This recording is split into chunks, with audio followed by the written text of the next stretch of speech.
Vamos iniciar a gravação.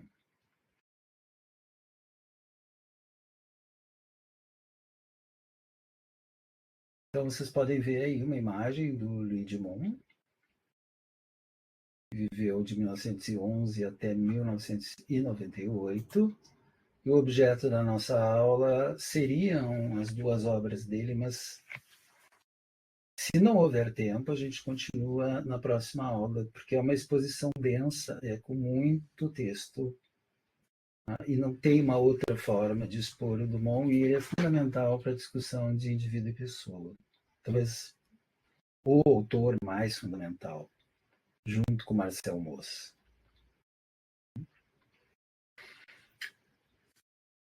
Então, ele foi um antropólogo francês, ele foi discípulo direto do Marcel Mauss, ele pesquisou casta, parentesco e religião na Índia, ele tem uma série de contribuições, né? Ele desenvolve o conceito de oposição hierárquica, aliás, ele desenvolve uma teoria da hierarquia a partir da etnografia que ele faz do sistema de castas da Índia.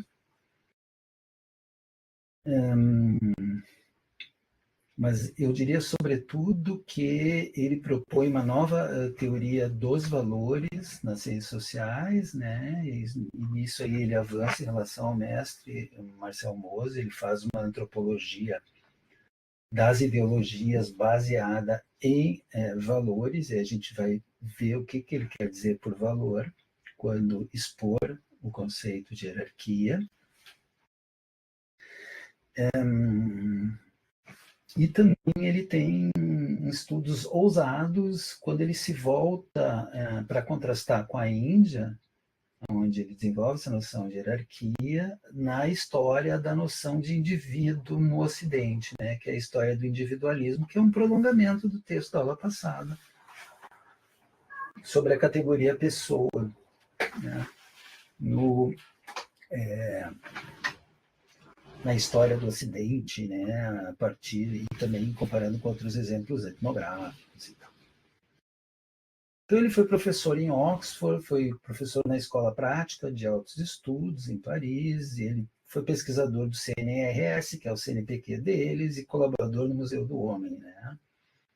Aqui temos as principais obras, mas eu destacaria aqui a obra de interesse, que é o Homo Hierarchicus, e também os ensaios sobre o individualismo, né, que foi traduzido em 83 para o Brasil. O Homo Hierarchicus, que é um estudo sobre o sistema de castas, onde a hierarquia vai reinar como valor supremo. E o individualismo é uma síntese comparativa sobre o que ele está chamando de ideologia moderna, mas ele não chama só de ideologia moderna, né? Isso não está fazendo justiça. Ele vai entender o individualismo como uma configuração de valores que eclode desde que surge a modernidade, né? Ela tem a ver com certas formas econômicas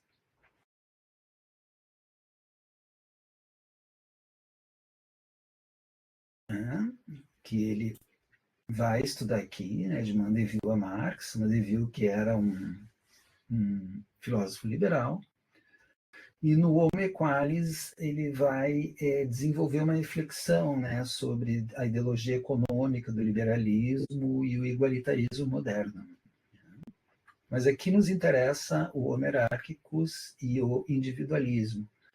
E uma outra razão pela qual isso nos interessa é porque teve muita reverberação no Brasil, sobretudo a partir dos anos 70. E autores que são chave, que são centrais na antropologia brasileira, como Roberto da Mata, Gilberto Velho, Eduardo Viveiro de Castro e Luiz Fernando Dias Duarte, todos eles ligados ao Museu Nacional, eles vão fazer aplicações originais do pensamento do Dumont para analisar a sociedade brasileira como totalidade, né, a partir de seus valores estruturantes. No caso, isso aí se aplica ao Roberto da Mata, o Gilberto Velho ele vai pensar o problema do indivíduo e da subjetividade no interior das culturas e dos universos simbólicos das classes médias cariocas.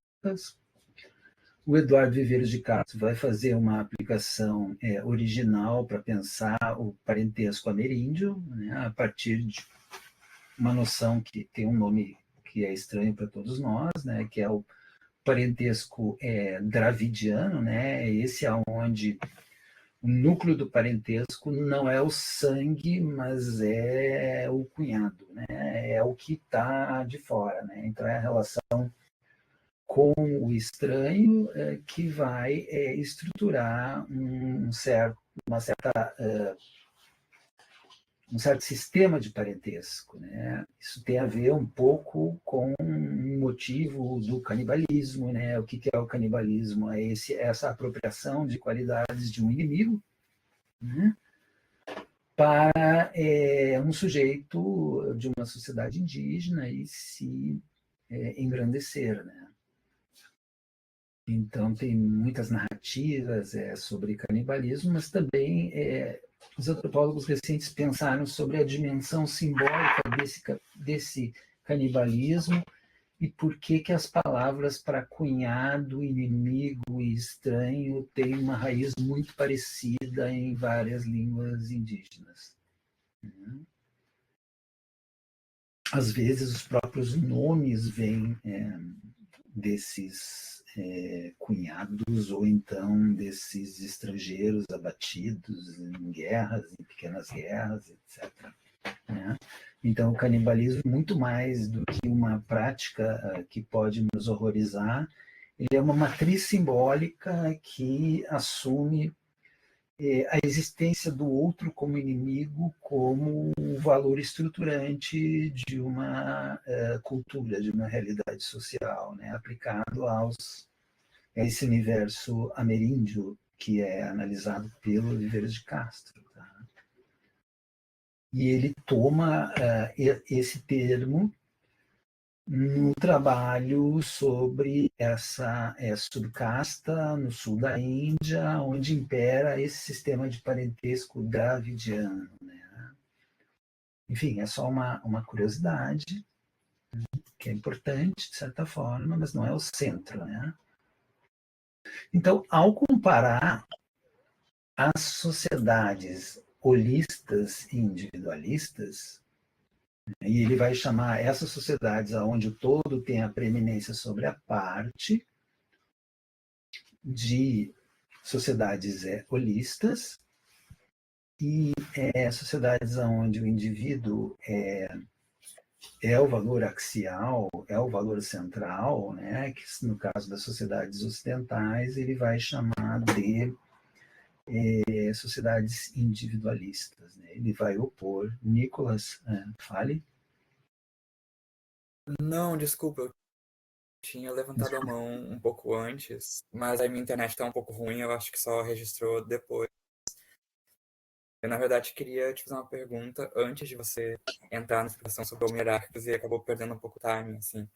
Mas é que, lendo o livro do individualismo do Dumont, e foi a primeira vez que eu tive contato com esse livro em específico dele, eu fiquei pensando um pouco como isso se vincula com as teorias marxistas. E aí agora você comentou que ele tem um outro livro em que ele aborda isso. Eu queria saber se Tem. você poderia falar brevemente um pouco sobre isso, assim, porque me parece que Eu prefiro na expor sociedade... aqui, eu acho importante outra questão, tá? Mas é uma questão particular de exegese da obra, tá? E ela não se refere especificamente à exposição que eu estou fazendo aqui. Então, eu teria que me desviar um pouco e temos bastante texto. Então, eu peço que a gente converse sobre isso depois, tá? Claro, tranquilo. Tá? Porque tem noções elementares para a gente estabelecer aqui, né? Sobre o pensamento do Dumont. Ele tem um pensamento que é uma teoria que ele desenvolve em relação à sociedade indiana, tá? E ele tem um outro pensamento que está nesse outro livro dos ensaios sobre o individualismo. Tá? Então, qual é o objeto desse homo hierárquicos?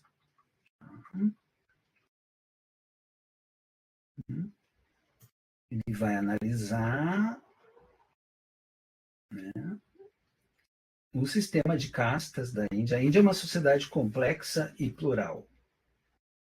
Ele é um subcontinente indiano, ela tem mais de 1 bilhão de habitantes, ela tem centenas de línguas e ela tem disseminado esse fenômeno, que é um fenômeno muito antigo, que remonta à antiguidade, aos Vedantas, enfim, aos textos fundadores lá do hinduísmo, a existência de castas.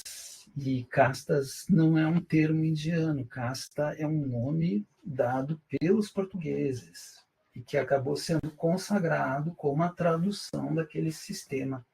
É como se fossem classes sociais, as castas, mas com diferenças muito marcantes.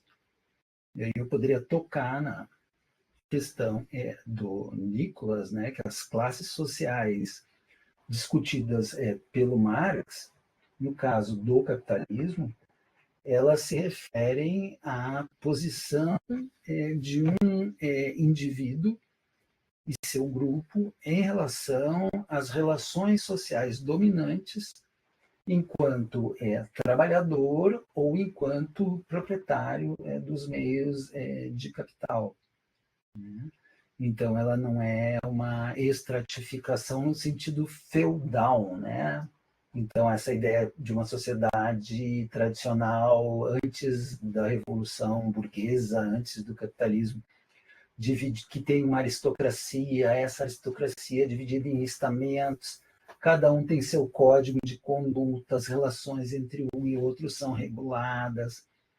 Então, isso inspirou o olhar dos portugueses que chegaram à Índia, desde Vasco da Gama, né, a dar este nome, né, a esse sistema particular e coerente de organização da sociedade, que é o sistema de castas.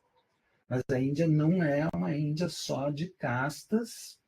Existe, por exemplo, os muçulmanos, que são 10% da população e são um grupo igualitário.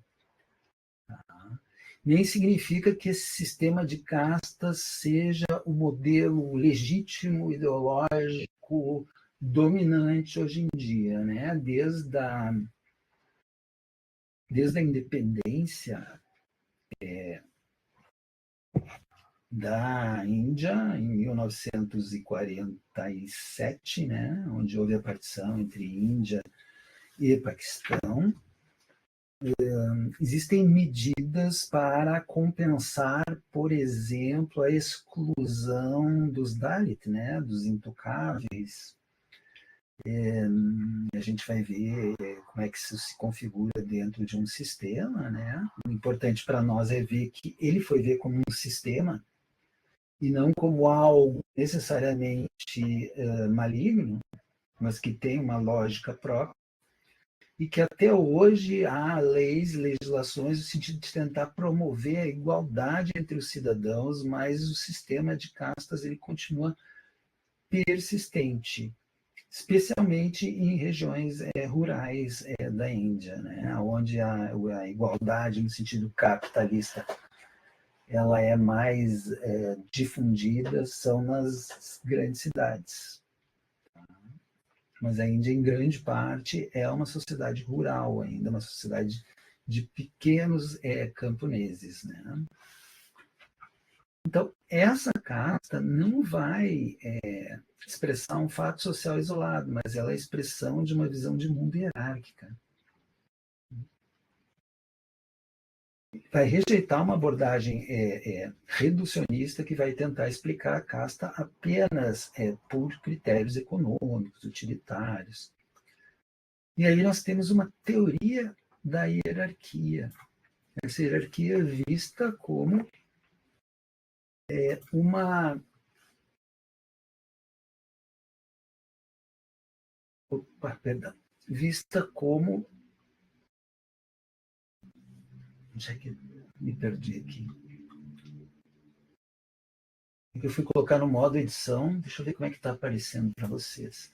Eu fui colocar no modo edição e perdi aqui o ponto em que eu estava, né?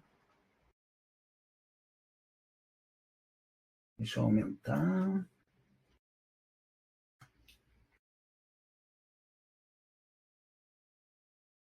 Então, a hierarquia é uma categoria central. Ela vai organizar a desigualdade não pela dominação, mas por uma ordem de valores onde as partes se interligam como uma espécie de sistema de relações de reciprocidade, favor e funções que tradicionalmente são distribuídas entre as diferentes castas, né? Então aqui nós temos uma representação desse sistema tradicional de castas. Opa, enganei de novo.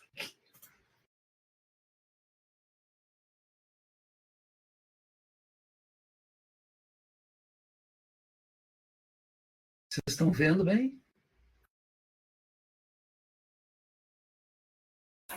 Sim, dá para enxergar bem.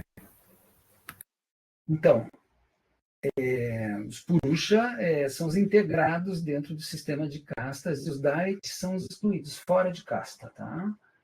E aí eles, os Brahmanes são os sacerdotes, os Kshatriyas são os guerreiros, né? Mas também são os políticos e donos de terra, né? E assim, como se fossem senhores feudais.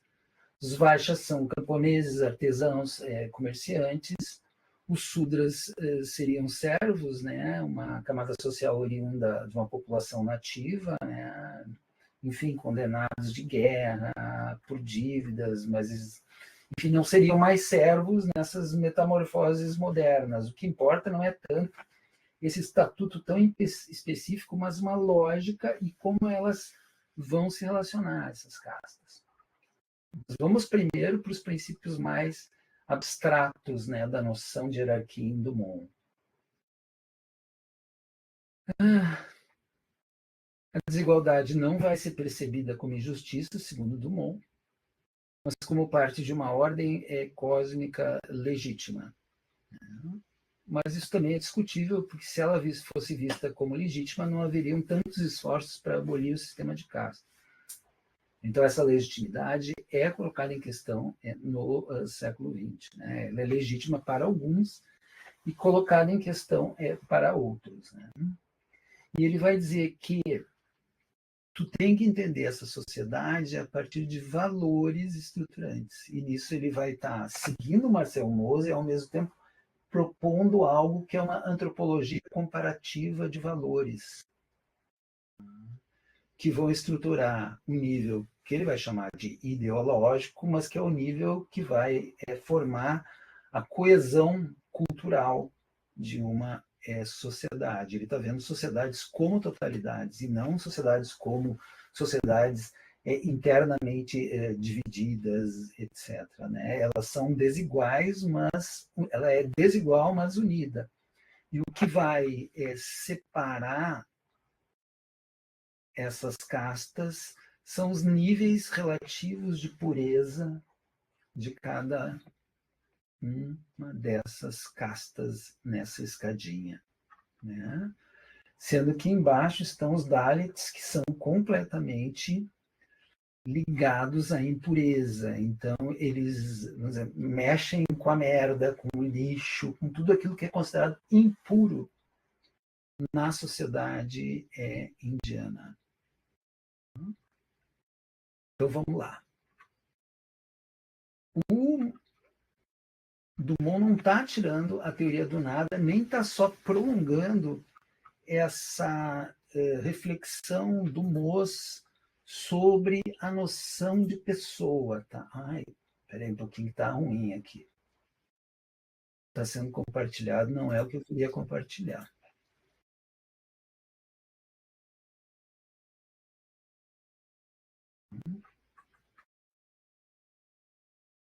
Ele vai se basear para construir sua reflexão num texto fundador de um companheiro, de um parceiro acadêmico do Durkheim, que era Robert Hertz. Está escrito aqui a mão direita e a mão esquerda, mas o título do texto, e vocês encontram, é a preeminência da mão direita. É um estudo sobre o valor religioso relativo das mãos.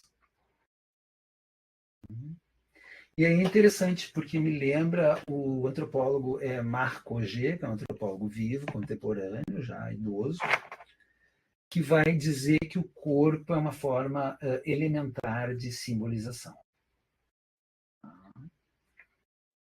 E aí essa reflexão sobre a mão direita e a esquerda, quer dizer, ela foi associada em muitas sociedades à mão direita, aqui, que é pura, e a mão esquerda, que está associado ao impuro. A mão direita está associada, em muitas sociedades, ao conjunto, à totalidade. O maior exemplo é que nós temos, por exemplo, uma faculdade de direito. Né? O direito é o que é o certo. Né? O que não é direito. Tudo isso tem como matriz esta assimetria corporal. Pensa Robert Hertz, que é transformada numa assimetria simbólica. Só que aí a sacação do Dimon, que essa oposição ela não é simétrica entre as mãos, que é também o insight de Robert Hertz. Não é uma oposição simétrica, ela é uma oposição assimétrica. Isso é essencial para conhecer a teoria da hierarquia. E que tem como tem como base essa reflexão sobre uma assimetria, que é uma assimetria fisiológica, enfim, ela é uma assimetria corporal entre os hemisférios, agora se sabe, hemisfério direito e hemisfério esquerdo, alguns associam o hemisfério esquerdo com a lógica e a racionalidade, outros associam o hemisfério direito com a criatividade, os insights totalizantes, e aí dizem que, enfim, eles coordenam partes diferentes do corpo, que o hemisfério esquerdo vai coordenar, por exemplo, a mão direita. O importante é, por que nós não somos ambidestros? Algumas pessoas são. Né? Será que essa mão direita ela é apenas uma construção social ou se ela é, Nicolas pode me ajudar, tenho certeza, um produto da evolução para uma melhor especialização das funções. Uma melhor especialização das funções do cérebro, etc. Então, existe também um preconceito histórico contra canhotos, e o canhoto é um dos nomes do demônio também. E a ideia de esquerda na política, que nasce na posição que os jacobinos ocupavam na Assembleia Revolucionária Francesa, a partir da Revolução Francesa, a esquerda vai ser vista como a parte insurgente, a parte da transformação, da revolução, e a direita como a parte da ordem. E a direita sempre tentando se candidatar a ser essa representante da totalidade.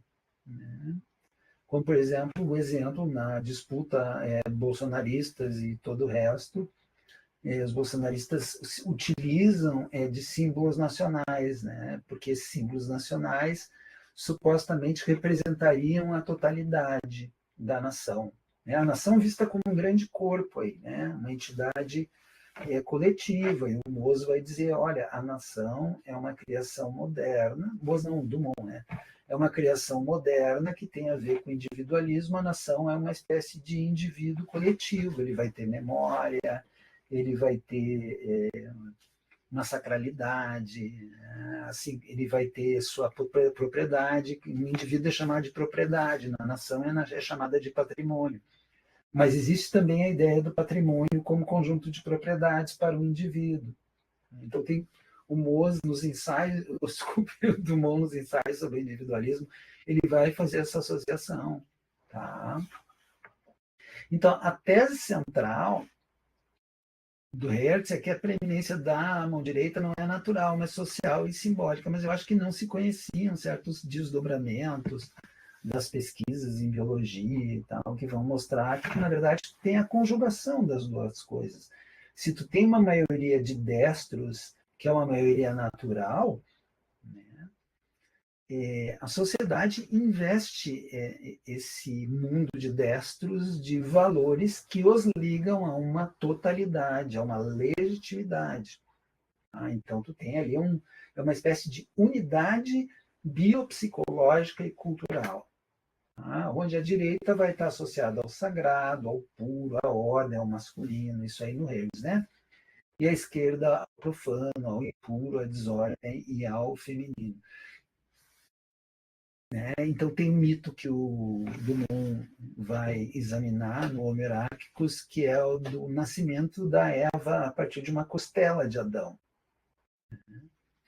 Então, Adão, etimologicamente, quereria dizer humano, né?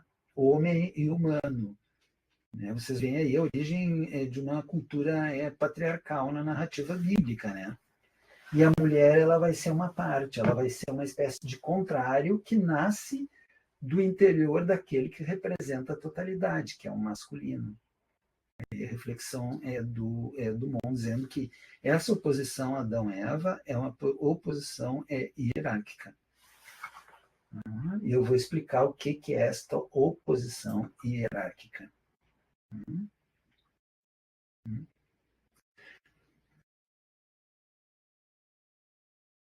Aqui, só é importante mostrar isso, né? Que o Hertz vai antecipar a preocupação do Dumont, as oposições que não são binárias nem simétricas, mas hierarquizadas, tá?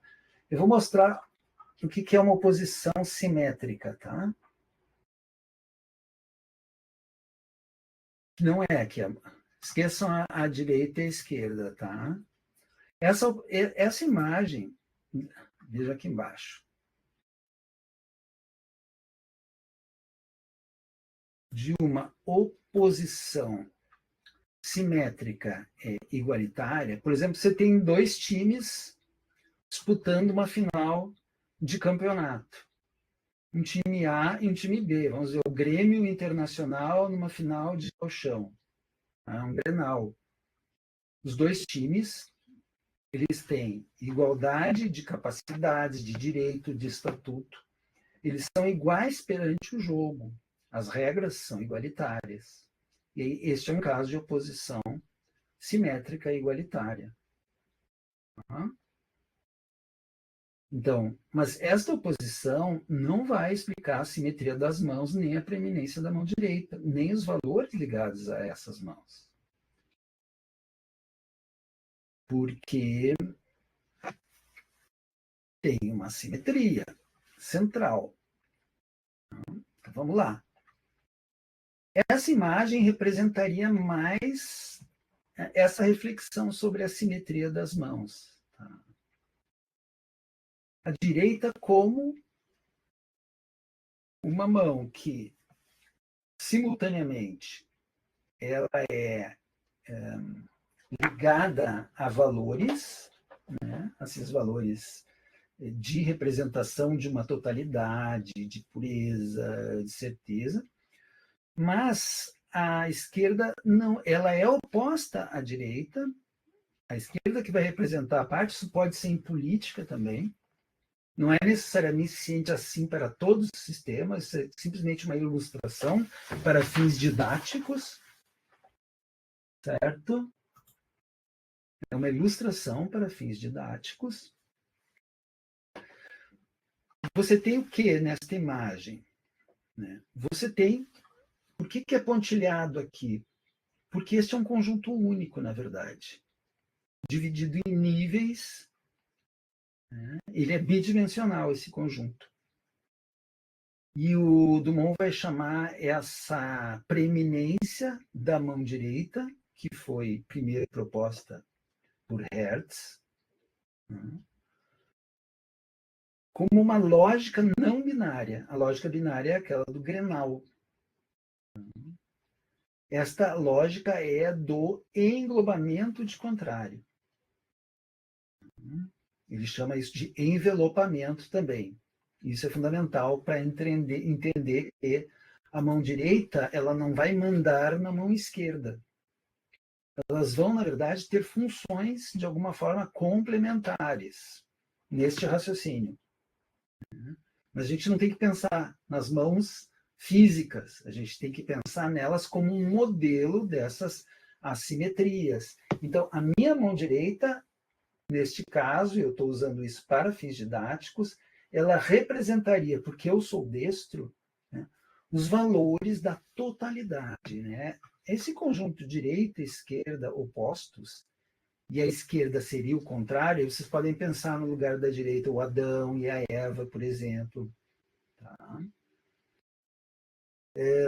Isso fica uma lógica não binária, assimétrica, onde os opostos são unidos através do englobamento do contrário.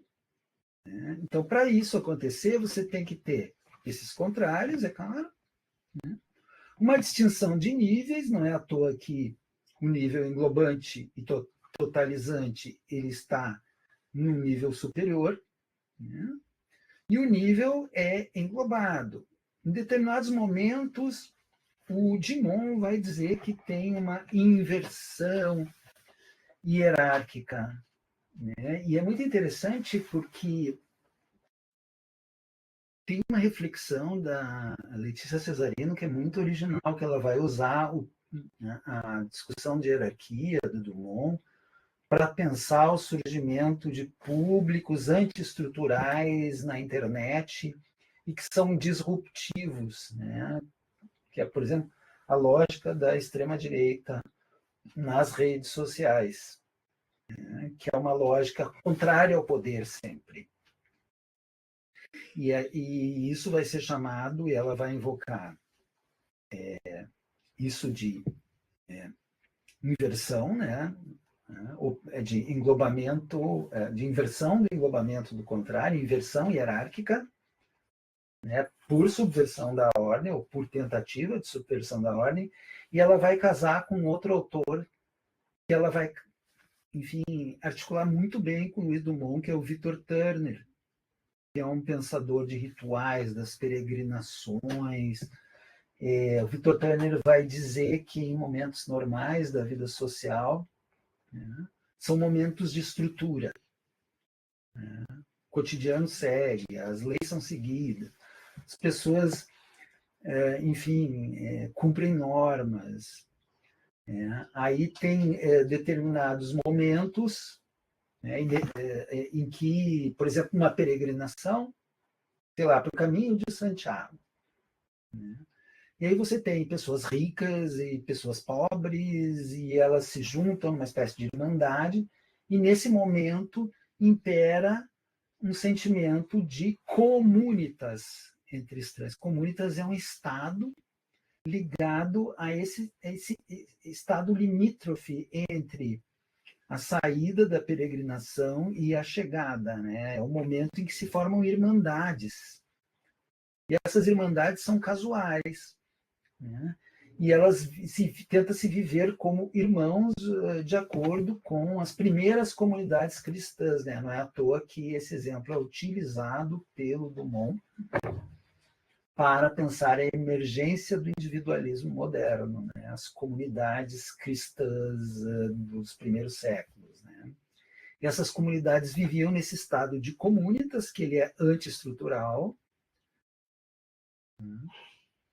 Ele é num momento liminar, ele chama, né? Tem essa terminologia, né? Os momentos dos ritos enfim, das mudanças de status das pessoas, sei lá, de solteiro para casado, de estudante para formado, né? De trabalhador para aposentado.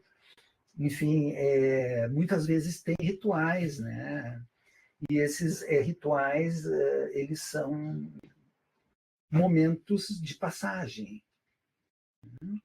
Então, são situações limítrofes, como tem em peregrinações religiosas, em que se formam irmandades. As irmandades, elas são igualitárias, né? Então ele vai chamar isso de comunitas, mas elas são provisórias também.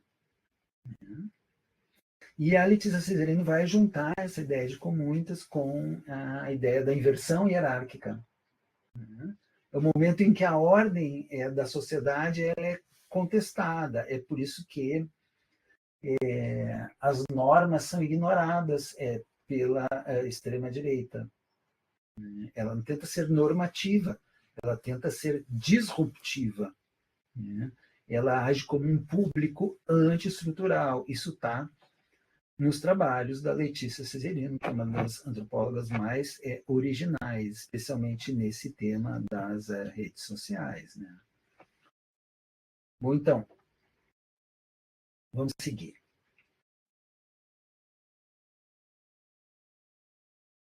Esse aqui está um pouco complicado, esse esquema, né?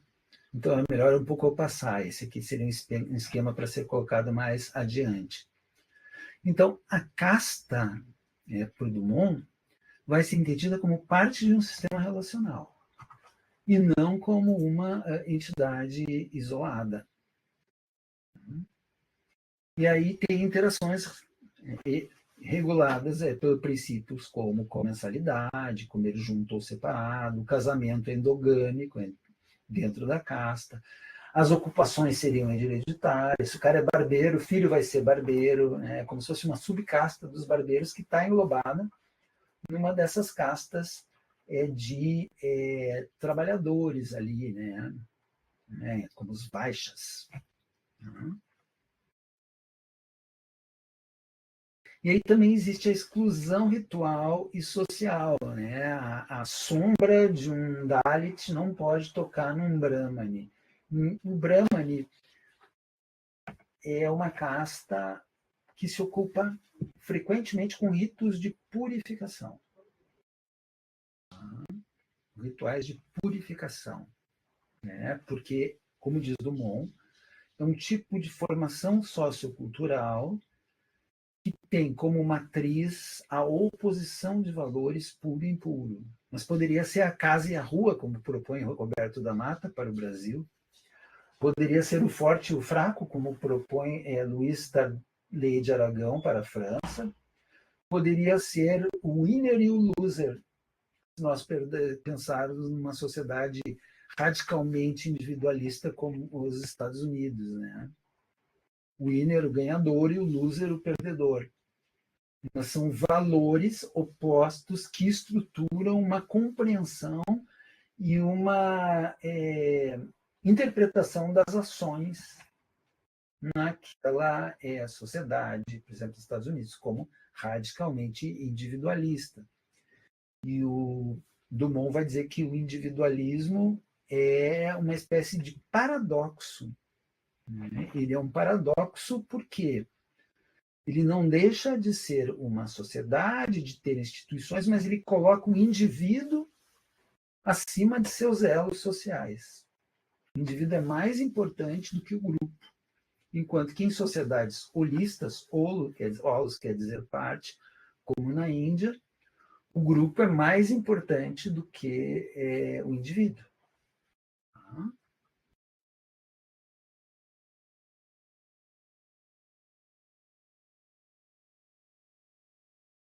É o que eu estou dizendo aqui, né? Ele vai criticar a projeção da noção moderna ocidental de indivíduo na análise da Índia. Porque com o individualismo, tu tem, por exemplo, a ideia dos direitos humanos, que são iguais para todos, etc. Isso é difícil de compreender dentro de um sistema de castas, porque existe uma compreensão religiosa como uma espécie de ordem dármica, né, em que você só pode evoluir de casta por reencarnação, certo?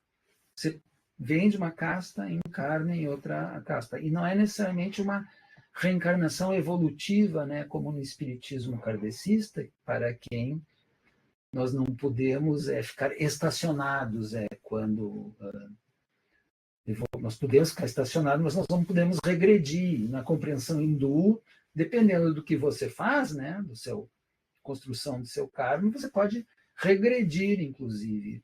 Né? Você pode ser um kshatriya e nascer como Dalit, dependendo das suas ações. Tá?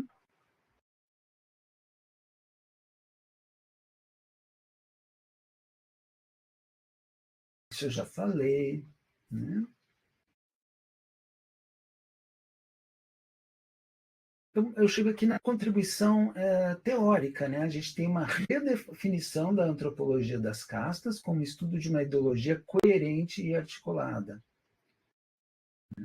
Ele vai criticar a visão funcionalista, economicista da antropologia britânica, porque ela está vendo sistemas sem entender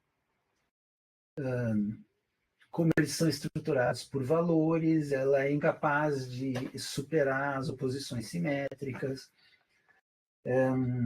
ela não consegue compreender essa lógica de funcionamento hierárquico, porque as castas elas prestam serviços entre si, mas ao mesmo tempo ele sofreu muitas críticas que a gente pode ver depois, né?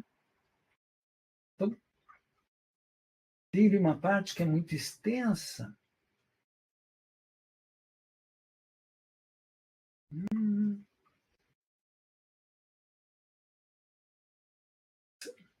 Realço que a relação entre as castas para Dumont é simultaneamente de complementariedade e separação.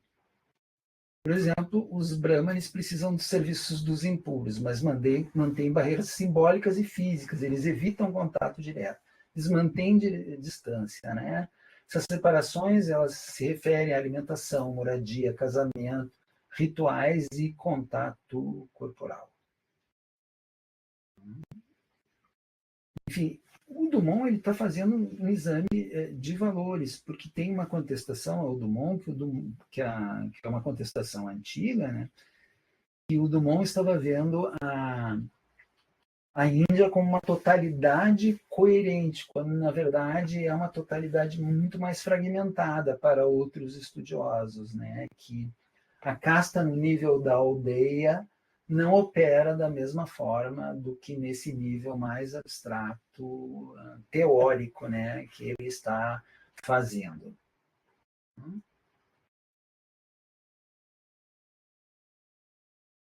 Então, implicações para a análise ocidental. Né? O Edmond vai advertir contra a projeção de valores igualitários modernos no estudo das sociedades hierárquicas. A crítica liberal moderna, ou seja, é um sistema desigual, injusto, onde os de cima oprimem os de baixo, ela vai desconsiderar a lógica interna, que não se baseia em noções de injustiça, mas de ordem cósmica e moral. Então, tem uma contribuição do Lidmon, que é dissociar hierarquia e poder. Você está entendendo? Hierarquia é uma coisa, poder é outra. O poder é sempre poder de mando, né? Isso é matricial da reflexão política sobre o poder. E ele está relacionado à dominação. E a gente tem como exemplo, muitas vezes, uma instituição militar, que quem dá ordens para um sargento também tem capacidade de dar ordens para um cabo, para um soldado. A instituição militar ela vai fazer essa junção, né, entre hierarquia e poder, mas o Dumont ele vai se esmerar em separar isso. Se eu tenho uma hierarquia de estatuto superior, não significa que eu tenho poder de mandar, né, em quem está abaixo de mim, né, para ele.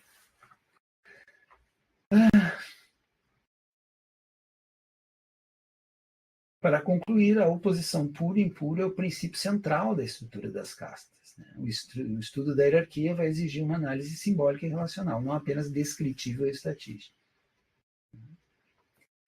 Ao fazer essa antropologia da ideologia, ele está prolongando, Drummond, o projeto que eu falei na aula passada da escola sociológica francesa, que é o estudo da variação humana a partir de uma espécie de unidade do gênero humano.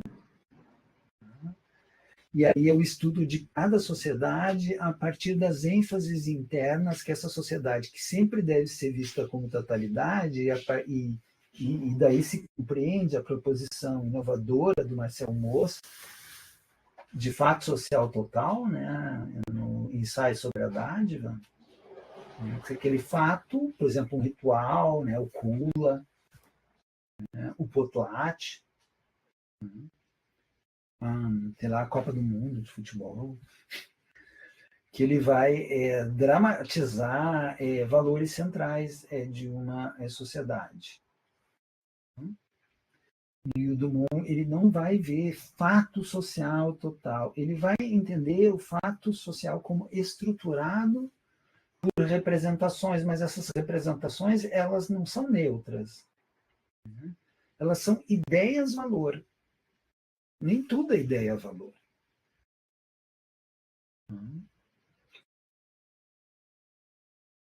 A ideia de pureza e impureza na Índia é uma ideia poderosa. E ela serve como uma chave analítica para você entender muitos aspectos desse sistema de castas. Ele vai conformar um tipo de noção de pessoa numa sociedade holista, onde a diferenciação do indivíduo em relação ao grupo é condenada. Ela não é valorizada como o Ocidente faz.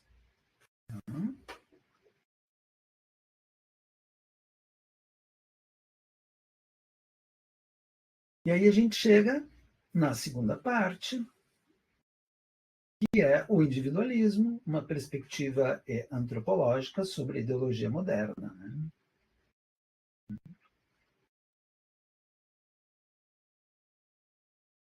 É interessante, é um projeto ousado desse individualismo, né, desse ensaio sobre individualismo. Eu perdi a capa do livro, né, tanto que eu li.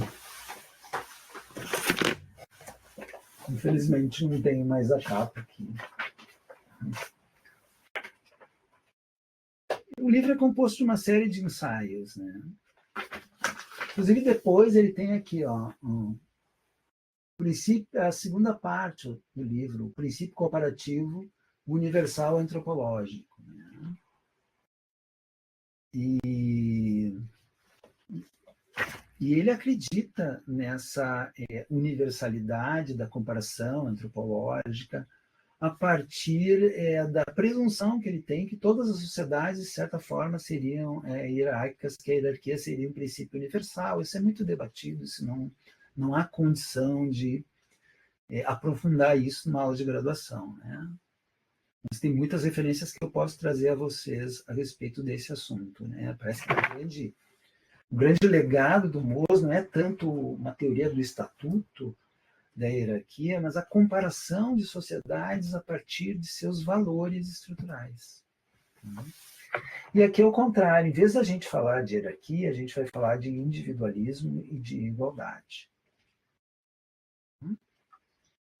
Então, o objetivo é analisar a ideologia moderna a partir de uma perspectiva comparativa e antropológica.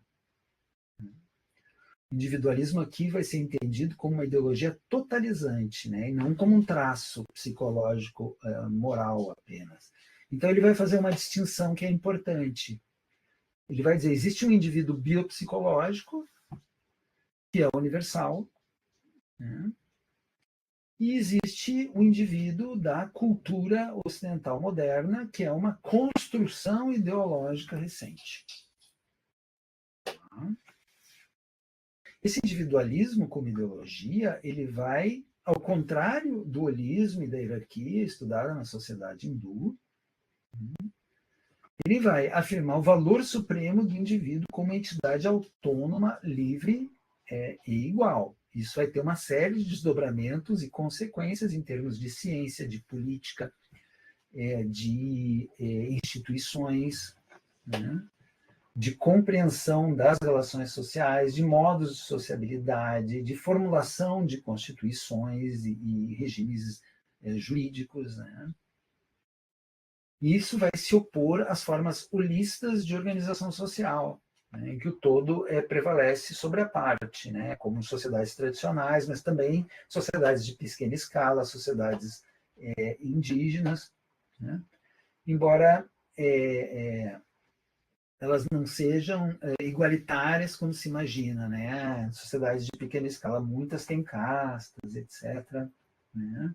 Mas o importante é que o todo vai prevalecer sobre as partes, né? Onde o indivíduo sozinho não tem este valor de sujeito moral autônomo. Isso é uma construção da modernidade. Essa construção ela vai nascer, na verdade, do cristianismo. E aqui tem os dois sentidos do indivíduo que eu falei, né? Que é um indivíduo empírico, como sujeito humano concreto, que existe em todas as sociedades, e tem o indivíduo como valor, ser moral autônomo, isso é muito importante, independente, essencialmente, não social. É estranho, né? Mas não é tão estranho se nós entendermos, por exemplo, as propostas de Rousseau, de Locke e de Thomas Hobbes sobre o contrato social. Os indivíduos, para Thomas Hobbes, existem antes da sociedade, né, num estado de natureza. E esse estado de natureza ele leva à guerra de todos contra todos, porque as pessoas ficam disputando recursos, etc. E a sociedade ela é produto de um contrato entre os indivíduos, onde eles cedem a sua liberdade a um soberano em nome da segurança. Então, esse é o contrato social do Leviatã do Hobbes. O Leviatã, aquela entidade monstruosa da Bíblia, mas que vai se formar como uma sociedade para garantir a vida e a segurança dos cidadãos, né? E aí se cria um conceito de soberania. Mas como é que era lá no começo do cristianismo? E ele vai fazer uma distinção importante entre indivíduo fora do mundo, né, e indivíduo dentro do mundo. Quer dizer, algo que ecoa certas reflexões aí de Max Weber, que também pensou nesse assunto.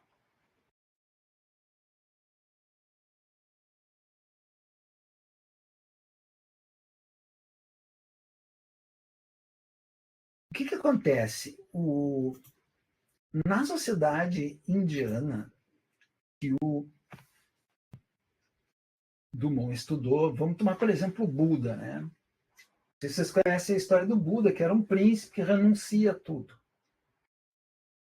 E ele vai meditar e viver como pobre, uma vida à margem das regras da vida social, para, enfim, para se relacionar com a transcendência. Este Buda, ele é um exemplo o Siddhartha, que vai virar o Buda, né? Ele é um exemplo do renunciante. Ele provavelmente era de uma linhagem real, né? Que era provavelmente um kshatriya, e ele se despe desses atributos de identidade. Ele vira, sabe o que eu falei do estado de comunitas? Né?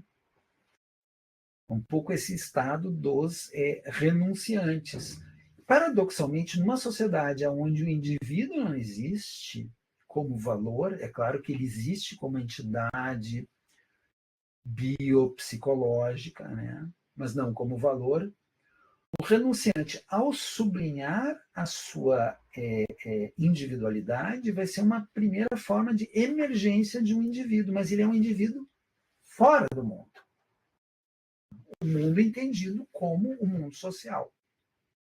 Ele se separa da sociedade, como o Buda, os renunciantes cristãos, nos primeiros tempos, que formam comunidades que vão esperar o reino de Deus chegar, a volta de Jesus, são comunidades de salvação.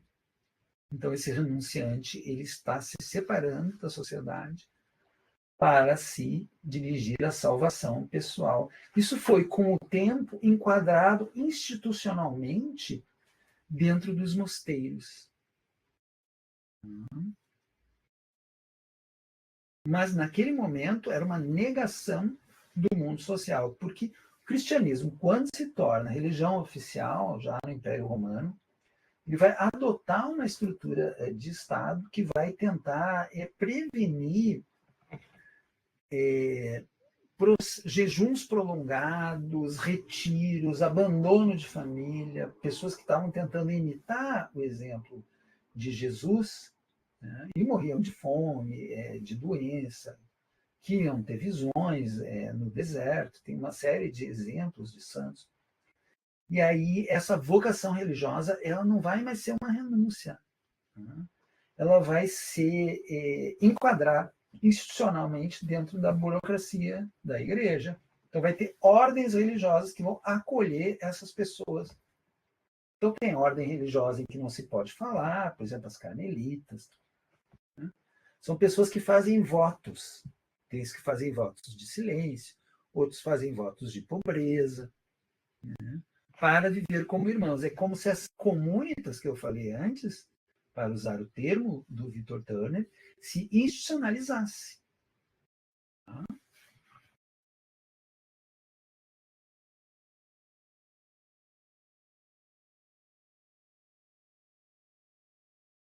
Então, tem com o tempo uma secularização,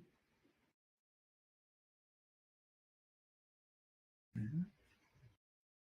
Quando, na Idade Média, sobretudo a partir da Reforma Protestante, o indivíduo passa a ser pensado no mundo, né? No espaço social, político e econômico, né?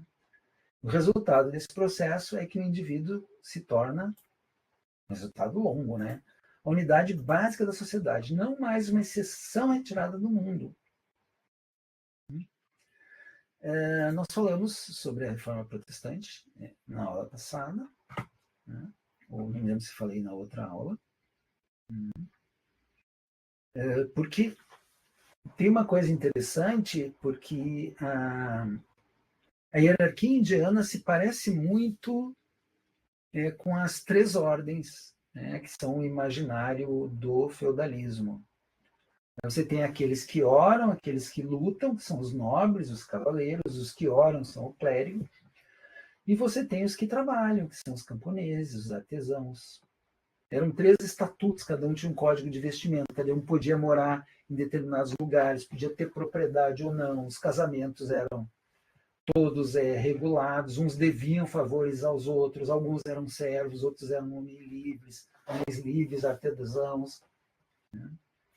Então, isso é um cosmos que lembra muito a hierarquia indiana, e ele tem também uma legitimação religiosa e uma formulação, né, uma justificativa religiosa. Né? Existe uma ordem, eles chamam de grande cadeia do ser, onde no céu tem Deus, depois tem os anjos, enfim, depois tem os homens. Os homens se dividem nessas funções, essa tripartição funcional, e teve uns intelectuais, né, Georges Dumézil, que era um amigo do Lévi-Strauss, e mais um linguista, o Émile Benveniste, que enxergam essas ordens como uma difusão de uma linguagem social, de um léxico societário, de uma formatação da estrutura social que veio da Índia. junto com a linguagem, né, europeia, né, a chamada linguagem indo-europeia ali. E é muito interessante isso. Tem um livro do Benveniste que é o vocabulário das instituições indo-europeias, enfim, ele pega na linguagem, etc. Ele mostra essas afinidades, e tem um livro de um medievalista, Georges Duby, que eu tenho uma edição portuguesa, chama-se As Três Ordens ou o Imaginário do Feudalismo, que é justamente o que eu acabo de expor a vocês.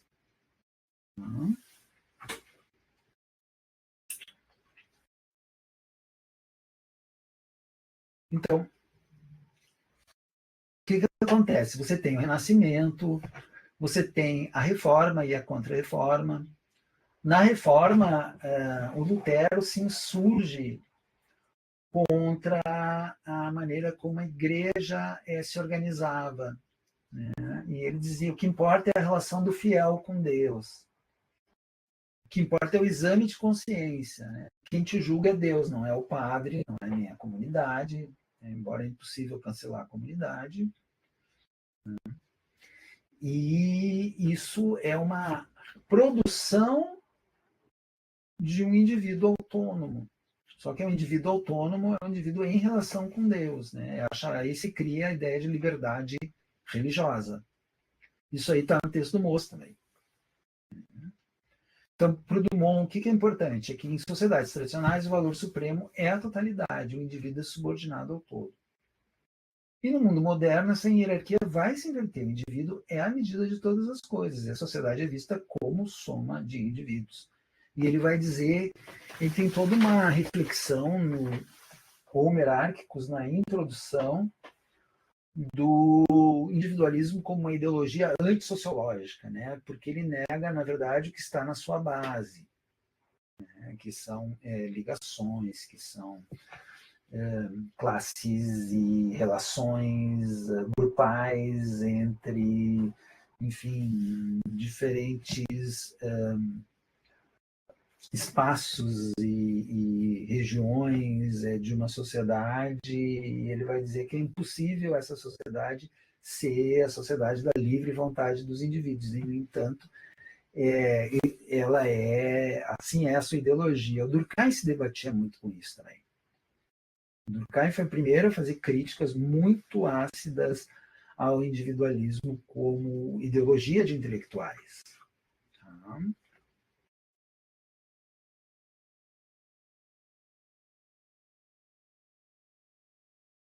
Então, aqui as implicações, assim, que conclui esse capítulo, né? A religião vai passar da salvação coletiva para a salvação individual, para o Dumont, a política vai passar da ideia de um corpo social para a soberania dos cidadãos individuais, a economia vai ter um enraizamento social da riqueza, né, que está ligada à ideia de um indivíduo proprietário. Tá? Aliás, o Locke formula isso, né? Que a propriedade é um direito natural do indivíduo. O indivíduo não tem existência, ele não tem concretude, senão enquanto ele tem a sua propriedade reconhecida. E isso nenhuma sociedade pode tirar dele, né? Então é um super elogio à propriedade privada que se ressoa, né? Que ele vai entrar em consonância com o surgimento do liberalismo como ideologia.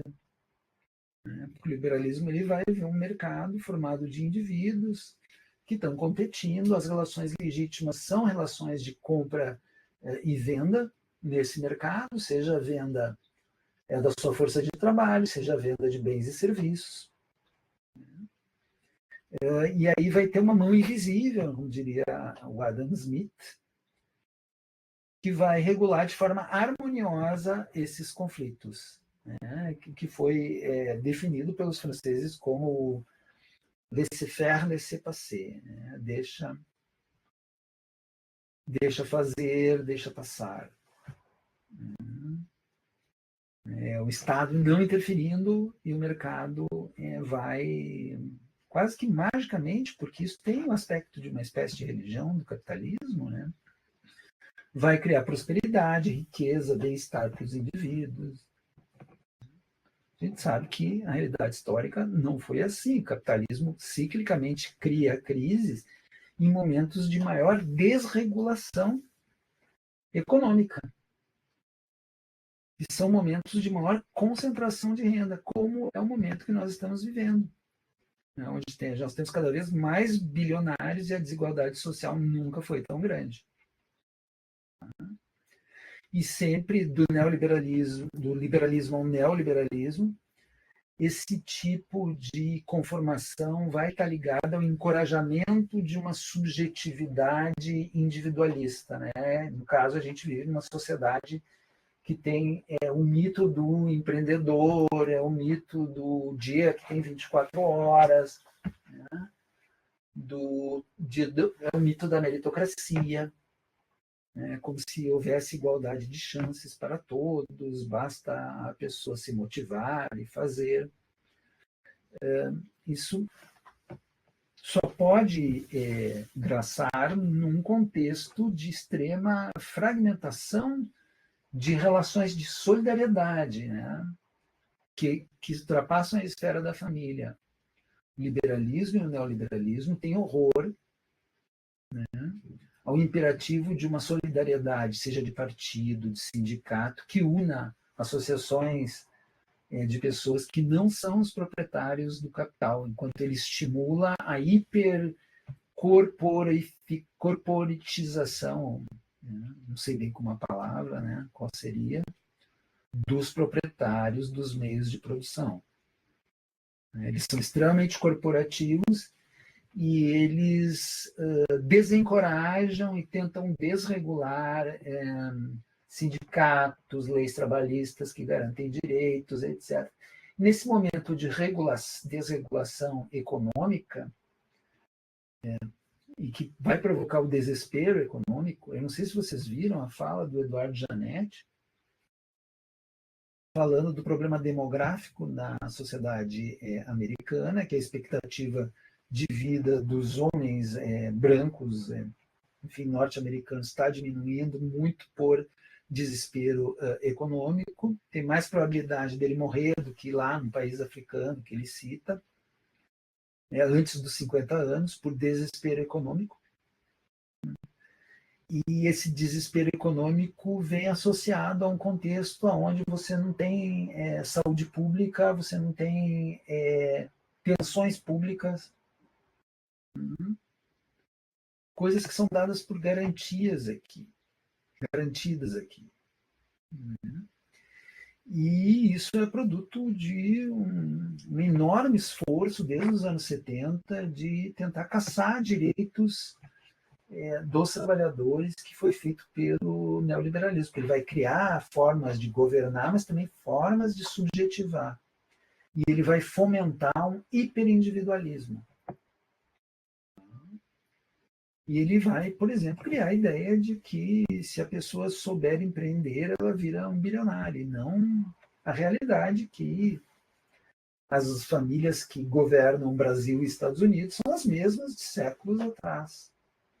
O dinheiro continua nas mãos de determinadas linhagens, e com o dinheiro é o poder. Tá?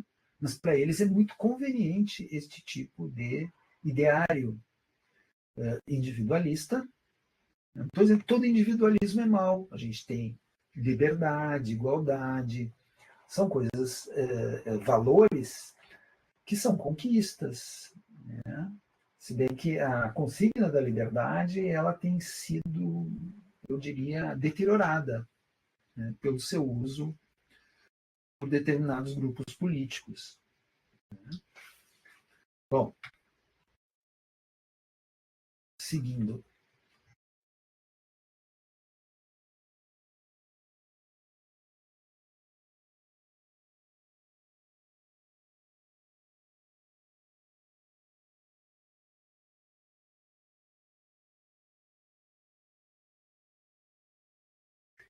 Tem uma parte do capítulo, do segundo capítulo, né, que vai falar da modernidade, onde ele vai falar da secularização da política, mas que também é a secularização da economia.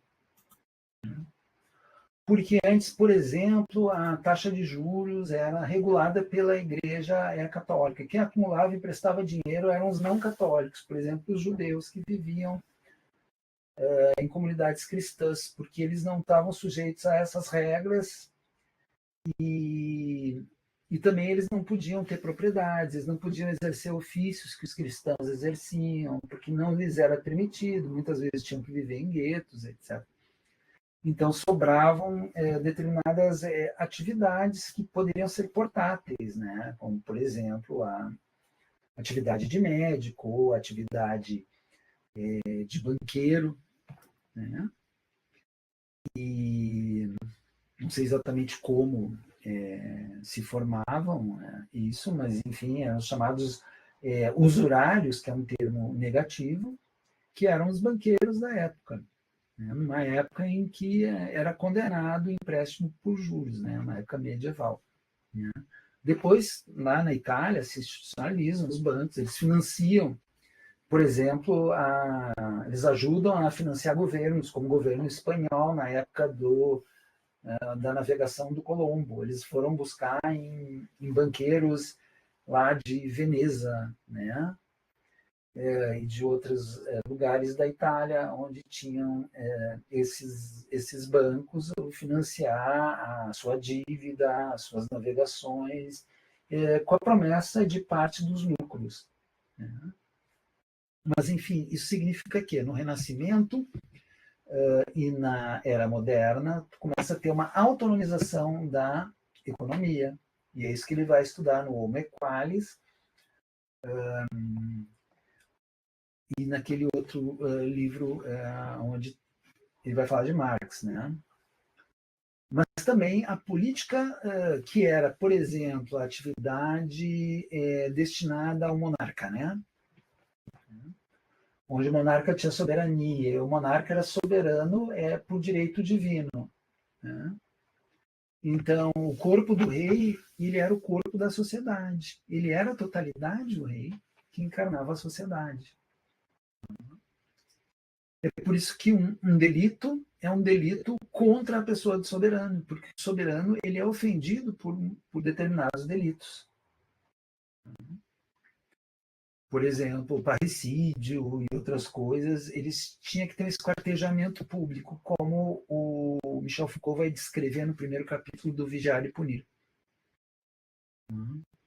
Que era um esquartejamento horroroso, onde o sujeito ele era preso a 4 cavalos por cordas e ele tinha que ser desmembrado e despejavam um chumbo derretido nas axilas, né? E na junção das pernas com o tronco, né? Para forçar esse desmembramento. Né? E ele tinha que ser público, né? Porque isto era uma vingança, né? Uma vingança do soberano, porque era um insulto, né? Então a sociedade era personalizada numa figura, né? Tanto que tem um livro do início do século XX, que era Os Dois Corpos do Rei, de um teórico chamado Ernest Kantorowicz, que ele vai teorizar. O rei tem um corpo que é humano e um outro corpo que é divino nessa época. Né? E quando, vocês devem saber muito bem, quando morre um rei nos filmes e nas séries, as pessoas dizem, o rei está morto, viva o rei. Né?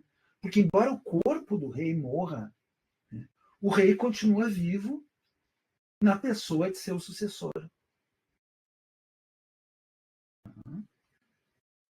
Ele continua vivo. E aí o grande drama desses romances de linhagens medievais são os dramas de preparação dos herdeiros. Se o herdeiro vai ser bom, se vai ser ruim. Então é uma sociedade que depende de uma aristocracia, né? Que ela não tem uma escolha livre de seus governantes. Né? Então é uma sociedade em que a política não está secularizada.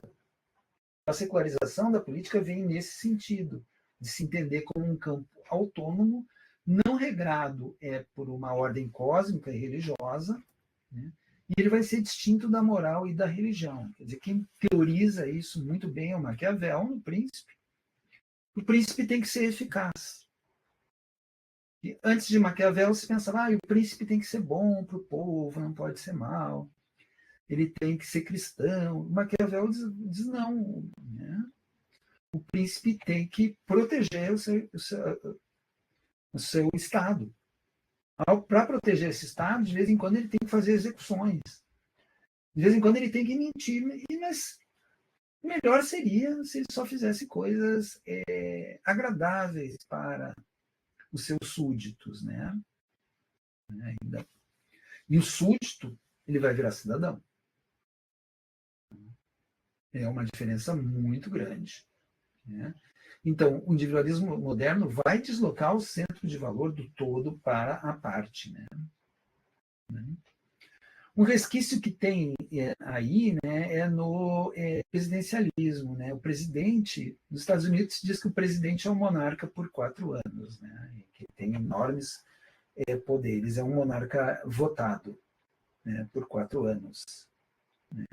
Mas é claro, mesmo os monarcas modernos, eles foram limitados por rebeliões que deceparam a cabeça dos monarcas. Por exemplo, na França, uma rebelião uma revolução em torno da liberdade, da igualdade, da fraternidade, ela decapitou o rei Luís, né, o rei Luís XVI, e a mulher dele, a Maria Antonieta, e colocou uma república no lugar. Né. Houve um enforcamento do rei Carlos, né, um século antes, na Inglaterra. Ele entrou em guerra com o parlamento, né, que era formado por puritanos, etc. E desde então os reis são limitados por uma legislação, e quem tem poder realmente na Inglaterra é o primeiro-ministro, não é o rei. O rei tem um poder simbólico, ele continua sendo aquele rei que vai simbolicamente representar a nação. Ele é importante para a continuidade moral, ele é um garantidor. Então tem uma série de rituais, uma liturgia do encontro do rei com o primeiro-ministro, etc.,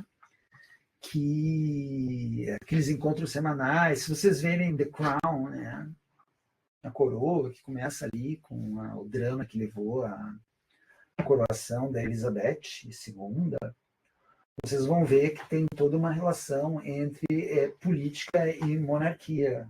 Eles não têm o poder real, mas tem um enorme poder simbólico. Né? Então, em vários lugares em que a monarquia foi preservada, ela foi preservada na forma de uma monarquia constitucional e não de uma monarquia absoluta, como era antes. Né? E geralmente associada com o parlamentarismo. Né? Então, você tem rei e rainha na Suécia, tem na Holanda, tem na Inglaterra, e não me lembro mais onde tem. No Brasil, houve um destronamento do Dom Pedro II, se formou uma república, etc., com outras regras. Né? Os súditos passaram a ser cidadãos, pelo menos no papel. Né? Então, deixa eu me encaminhar mais para o final.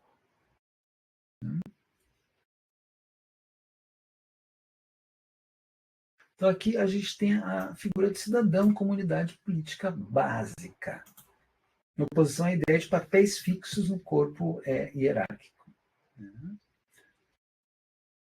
Então, isso vai desembocar nas revoluções modernas, inglesa, americana, francesa, mas a gênese está a partir do século XIII, com a secularização da política. Então, a política vai se separar da religião, individualismo moderno.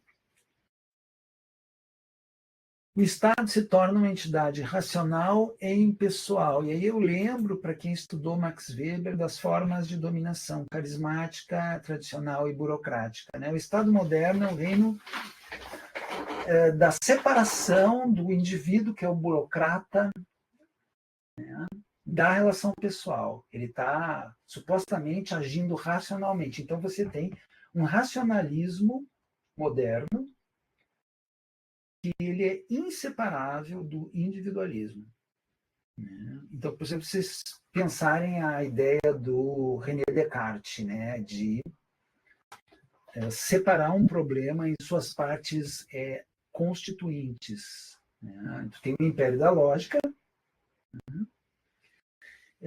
e uma ordem de razões que parte de uma separação analítica de um problema até chegar nos seus elementos mais simples. Né? Isso é o cartesianismo. Né? E isso está relacionado ao surgimento dessa noção moderna de razão, que é uma razão impessoal, é uma razão linear, é uma razão que não tem centro, descentrada, e é uma razão onde o indivíduo está elevado à condição de categoria central do pensamento político.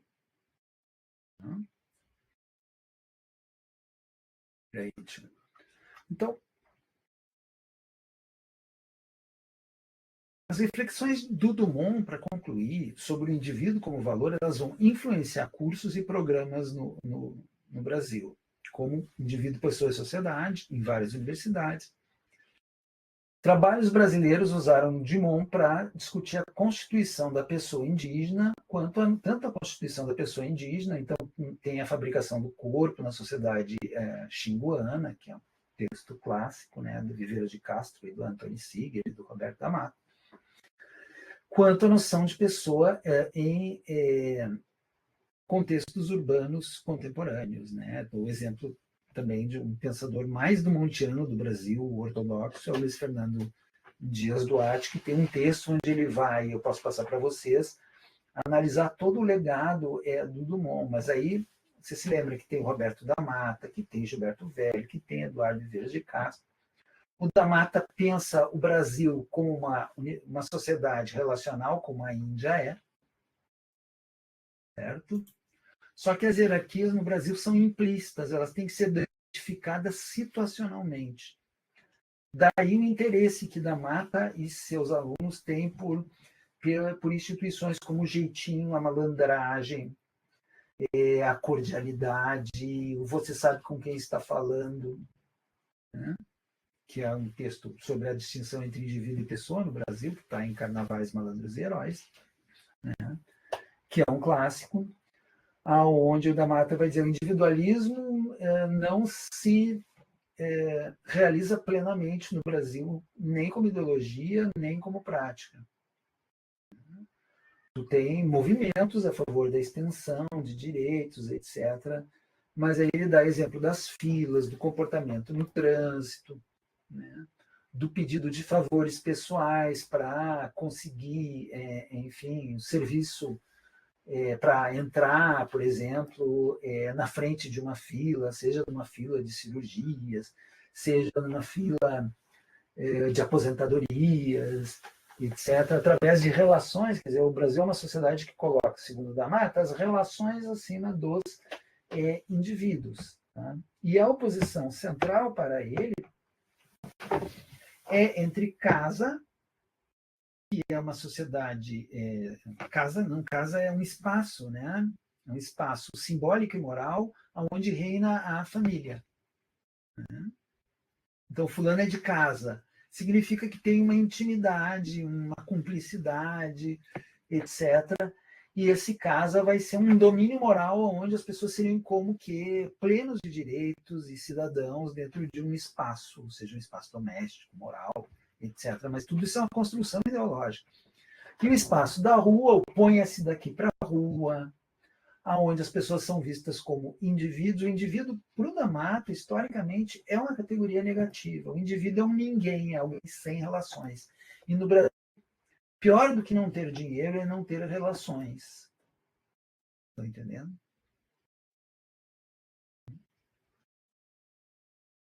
E a exposição de Dumont, que daria um curso inteiro, né, seria esta. Eu posso passar a bibliografia suplementar para vocês. Não tem como dar uma aula tão absolutamente acessível, ela tem que ser densa, porque ele tem uma reflexão inovadora, né? E, enfim, quem quiser fazer o uso da palavra, Eu queria dar um aviso que eu quero que todos estejam presentes na próxima aula para a gente dividir os seminários, que vai ser presencial, tá? Alguém gostaria de falar alguma coisa, alguma pergunta? Eu sei que é bastante conteúdo.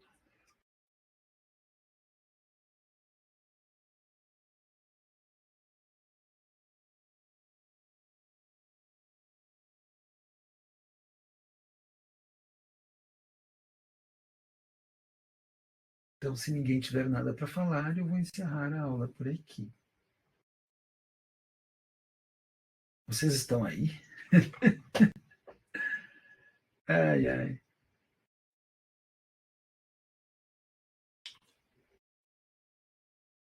Obrigado. Ela vai estar disponível logo. Ela está sendo gravada, viu, Luciana?